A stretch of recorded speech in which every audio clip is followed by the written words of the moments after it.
প্রিয় বন্ধুরা, আপনারা অনেকেই মনিটাইজেশন যখন যান তখন চেক করেন, তখন দেখাইতেছে যে মনিটাইজেশন আনএলিজিবিলিটি, মানে আপনি মনিটাইজেশন পাওয়ার জন্য যোগ্য না। এটা কিসের জন্য দেখাইতেছে?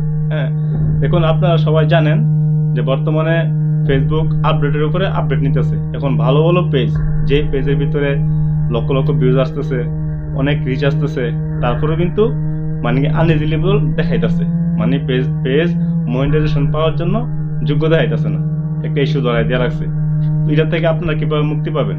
দেখুন, আমার পেজে গেলাম, যাওয়ার পরে আপনার প্রোফাইলে গেলাম, প্রোফাইলে যাওয়ার পরে আপনার থ্রি ডটে ক্লিক করে আমি গেলাম সেটিংয়ে যাওয়ার পরে এই দেখেন যে আমার পেজ মানে কি রিকমেন্ডেশন সম্পূর্ণ সুস্থ, এবং দেখেন আমার হেলথ কিন্তু গ্রিন টিক দেওয়া আছে। আমার পেজে কোনো ভাইলেশন নাই, আমার পেজে কোনো কোনো ইস্যু নাই, কোনো সমস্যা নাই। তারপরেও কিন্তু আমারে আনএলিজিবল দেখাইতেছে, মানে আমি মনিটাইজেশন পাওয়ার জন্য যোগ্য না। তো আমি কয়েকদিন আগে আমি ফেসবুকের টিমের সাথে কথা বলছিলাম, সাপোর্ট টিমের সাথে। তো কথা বলার পরে ওনারা যে কথাটা বললো, ওই কথাটি আপনাদের সাথে শেয়ার করতেছি। তো ওরা বললো যে দেখেন, এটা বর্তমানে এটা সমস্যা অধিকাংশ পেজের ভিতরে হচ্ছে, এটা আপডেট জনিত সমস্যা। তো কিছুদিন অপেক্ষা করেন, এটা ঠিক হয়ে যাবে। তারপরে আমি বললাম, তো এখন আমি চাইলে আমি কিভাবে ঠিক করতে পারি? ওদের কাছে আমি প্রশ্ন করলাম, বলতেছে যদি আপনি একটা কাজ করতে পারেন, আপনি কন্টিনিউ কাজ করেন, আর কমপক্ষে যদি নাও পারেন, কমপক্ষে ডেইলি 30 মিনিট করে 3 দিন 3টা লাইভ করবেন আপনার ফেস দেখায়। অনেকে আছে স্টিকার লাইভ করে, অনেকে আছে লাইভ চালু করে দিয়ে বন্ধ করে রাখে। এরকম করলে হবে না। আপনার এই আপনার পেজটার মালিক যে আপনার ফেসটা দেখাইতে হবে লাইভের মাধ্যমে। আপনি মিনিমাম 3 দিনে 3টা লাইভ করবেন, 30 মিনিট করে 3টা লাইভ করবেন, বেশি করতে হলে আরো ভালো।